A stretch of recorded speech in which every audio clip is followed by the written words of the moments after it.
Yo, this is the Ancient Texan. Well, the latest topic in the news is the old topic of abortion.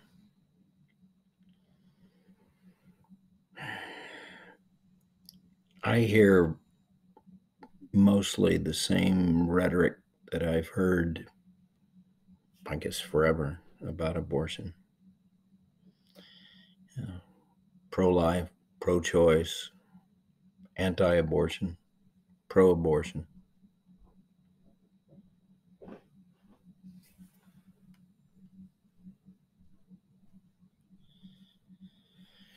And with the new Supreme Court ruling, how does that change the game? It hasn't seemed to change that rhetoric. Well, it makes it a local fight on a state by state basis. Pro life and pro choice will now have to take their battles to 50 states.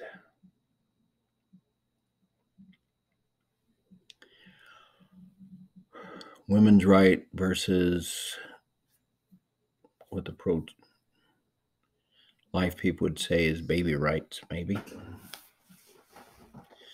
But I'm interested in how pregnant mothers, are going to be impacted. Doesn't matter which side of the equation, the game for pregnant women is just changed. Maybe even in the states that are blue and are pro pro choice, because those clinics will now be busier. As women go from the red states to the blue states to get abortions, that of course a law could be passed against a woman's right to go to a blue state. I think that's going to be a tough one to pull off, but I suspect it'll be tried. If you declare an abortion to be murder, then going to another state to commit murder or being on the way to another state could be conceived of as being a crime. And then they have to prove intentions, which is tougher, but not impossible. And helping someone get to another state could be a crime.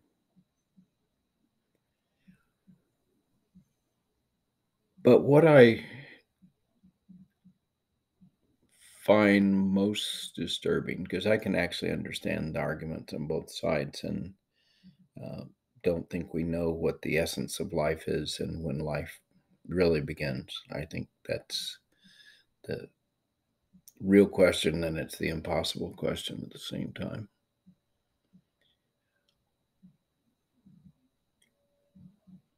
But let's look at women and what's affecting them. First, let's go with someone that's not having sex yet. How does that affect their behavior?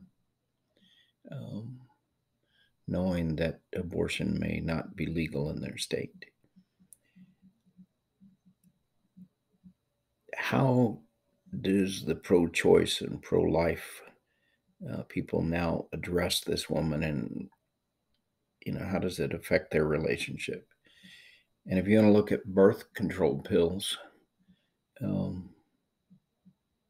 how does pro-choice and pro-life seem like both sides would be together on birth control pills and making them more available, or birth, anything that allowed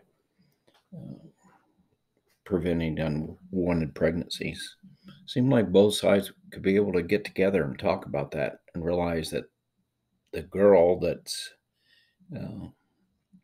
contemplating having sex might need some help. Of course, there's also the anti-sex and sex argument there. But it seems especially the pro-choice would be wanting to try harder to see that pills were available. Pills and other forms of contraceptives were available. But even people that are pro-life, it seems like they would want, for the most part, unless their religion thinks sex is evil, should be wanting to get together to supply contraception to all women. So why can't both sides work together, or at least the majority of people work together, like 60-70% of people work together to make sure pills are available, contraception is available. I'll use pills to mean contraception. Why can't both sides work together to see that morning after pills are available? And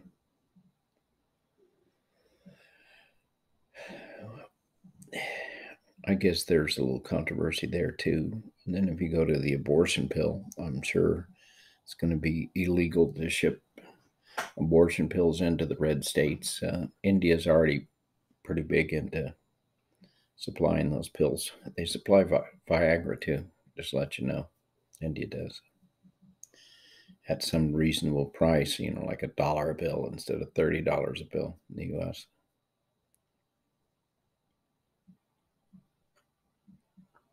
So now look at a, sexually active woman. She should be able to get help from both sides, right? Both sides should work together. Look at a pregnant woman. Both sides should be helping a pregnant woman. Maybe they help her in different ways. Maybe pro-life helps her get set up for adoption.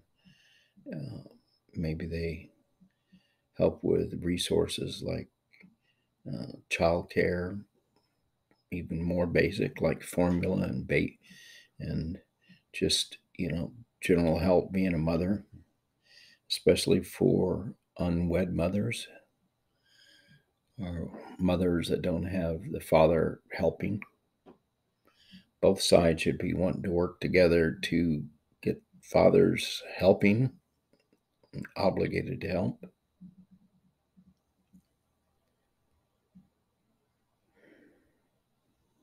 Both sides should be looking at the pregnant woman and saying, how can we help you? And then, even more so than when she's pregnant, when she has a child or she has an abortion, helping her cope with her new reality. She's just had an abortion, helping her cope with how she feels about that and her mental health. It seems pretty important. She has a child, of course, there's the postpartum, depression. But there's also the resources necessary to raise a child, resources to allow the mother to go back to work and lead a career and do all that. Seems like both sides ought to be working together on that. Seems like the rhetoric ought to die down,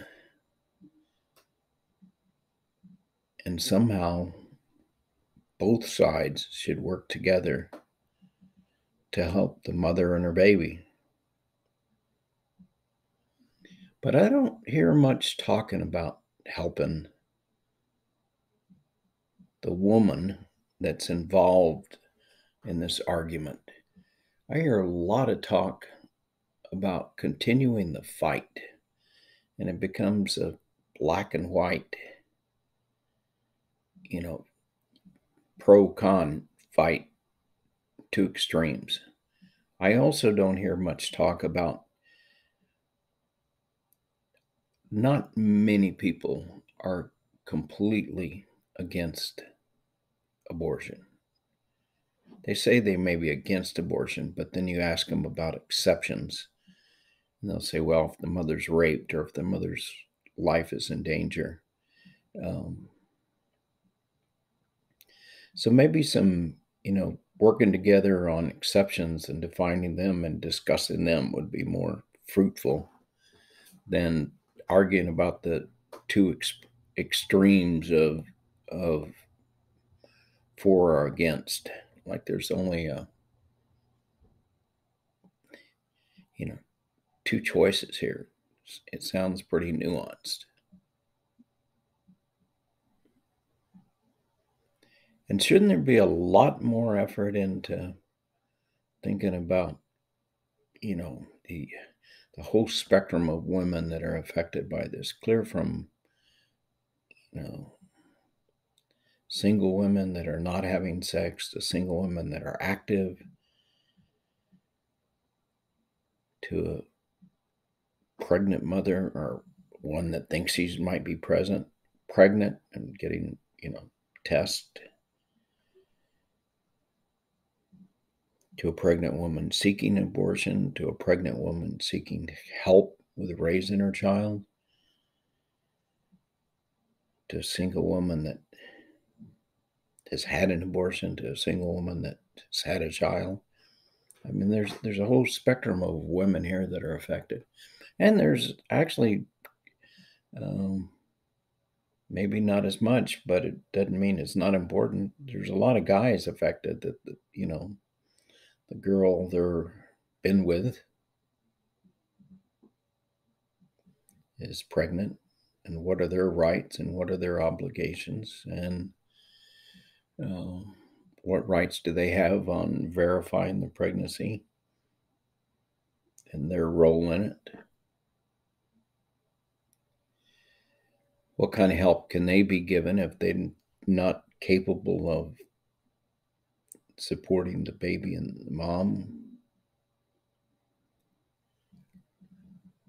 There's a lot, going on there when people have a child, and people need help. And I hear both sides arguing, you know, keeping up the fight again without really discussing the hard subject, like what's the essence of being human and when does human life begin. I know there's a court ruling, but that doesn't make it true. When human life begins, we we don't know the answer to that question because we don't even know how to define what is consciousness and what's humanity and what's human and when does it stop being human. And it's the same question on the end of life. When do you pull the plug is actually the same question as should you have abortions, and is it okay to pull the plug, and under what conditions can you pull the plug? It's actually the same fundamental questions. It involves what is human life, what's the essence of life, when does it start, when does it end. We don't, as humans, we don't know these, and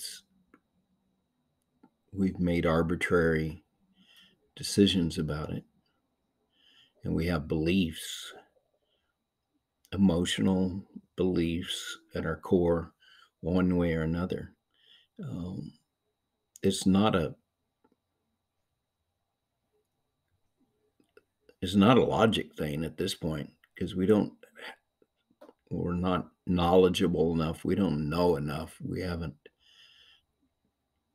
learned enough about ourselves as humans to actually be able to answer the fundamental questions behind abortion or end of life. We don't know. It's arbitrary. And the people that have made decisions on one side versus the other side are not good and evil or right or wrong. They've made emotional response based on their feeling about what's right or wrong.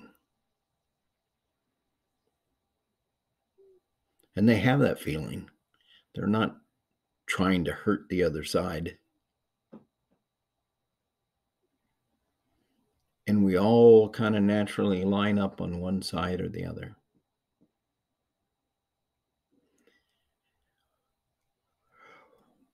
I think I'm mostly,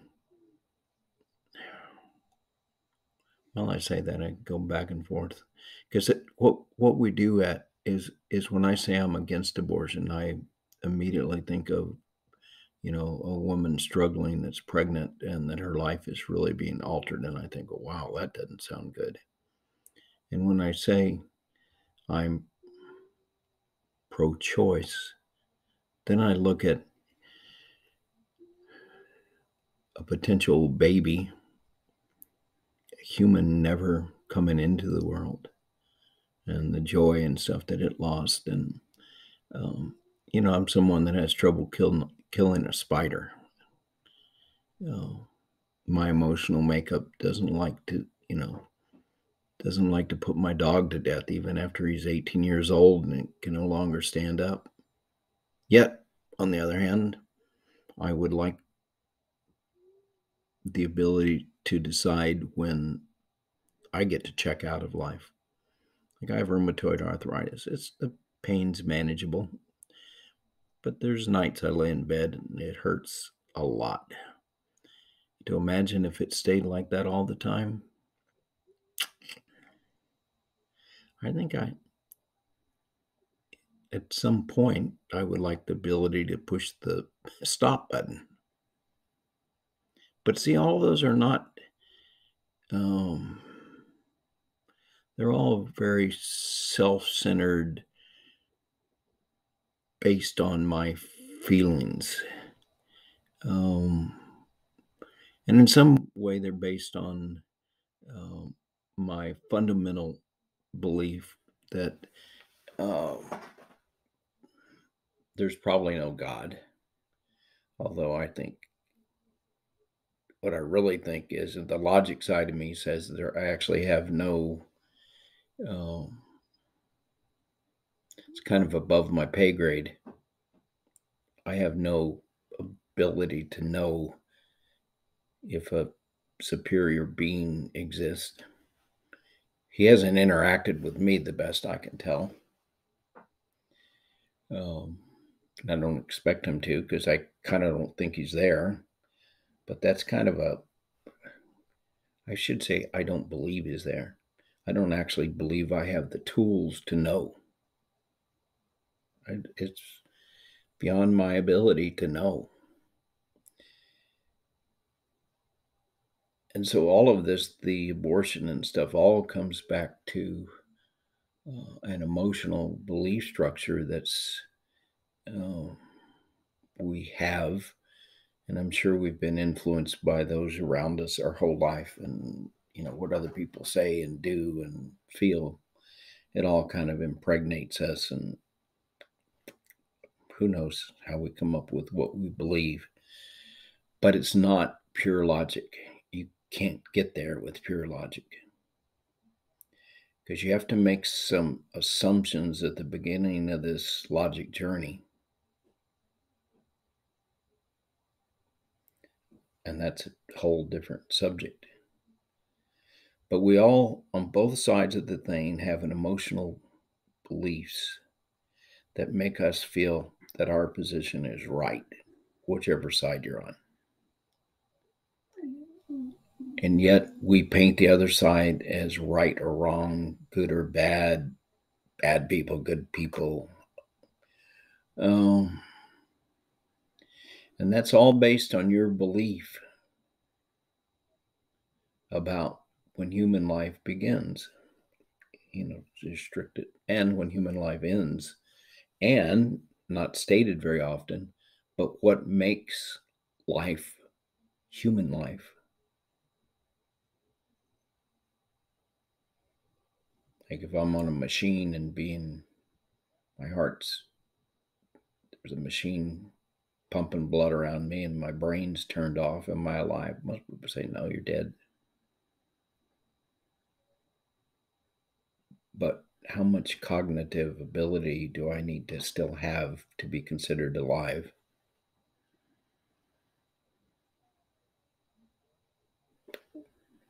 How much cognitive ability does a baby need to be considered alive? It's the same question. And I guess you can believe in a soul and the soul impregnates the body. Well, even that doesn't, that just changes the words. When does the soul leave the body? When they turn off the pump, or as long, or when the body quits functioning? I mean, it's to some extent absurd questions that we don't know the answers to. We don't know enough about ourselves and our consciousness and our what makes us be human.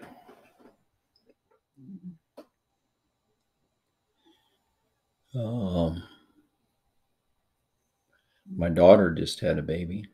She thought about abortion, although at the end of the day, um, I think her emotional makeup would not let her um,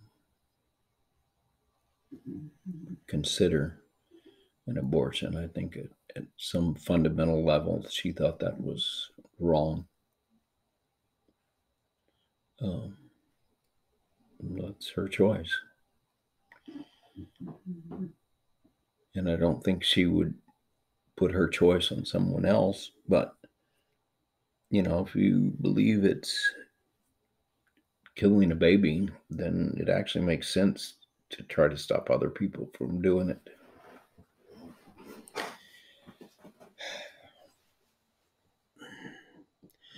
But I think it's time, and, beating a dead horse to death, that both sides ought to be thinking about how they can not just enable or stop abortions, but how can they positively impact the lives of the mothers and the children and the mothers that choose not to have the children, women in general, humans in general. You can just expand the circle out there. But I think the focus needs to be on helping uh, women in this new landscape.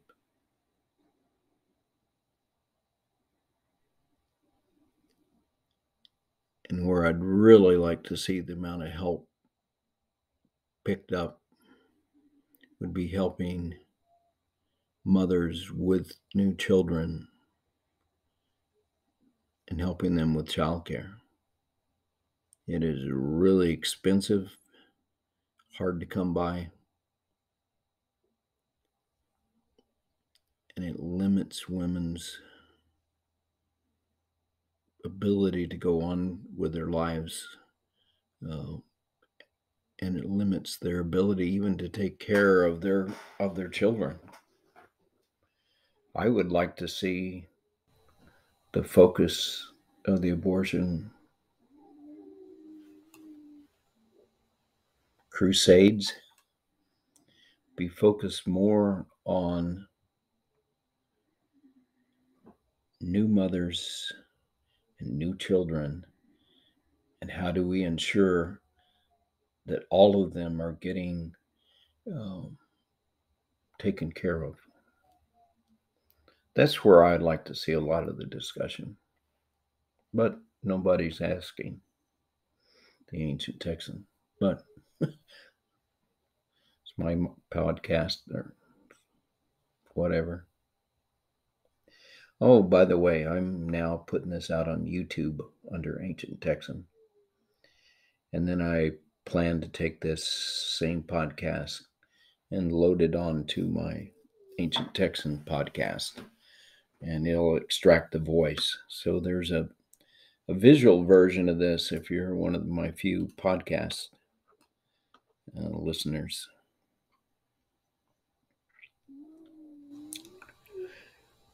And the one on YouTube, you get to see my shining face, my facial expressions. And today you get to see my books because it's kind of rainy and drizzly outside. I like to do it with outside in my backyard with the beautiful trees and flowers. Anyway, this is the Ancient Texan. Hoping you have a good one. Namaste.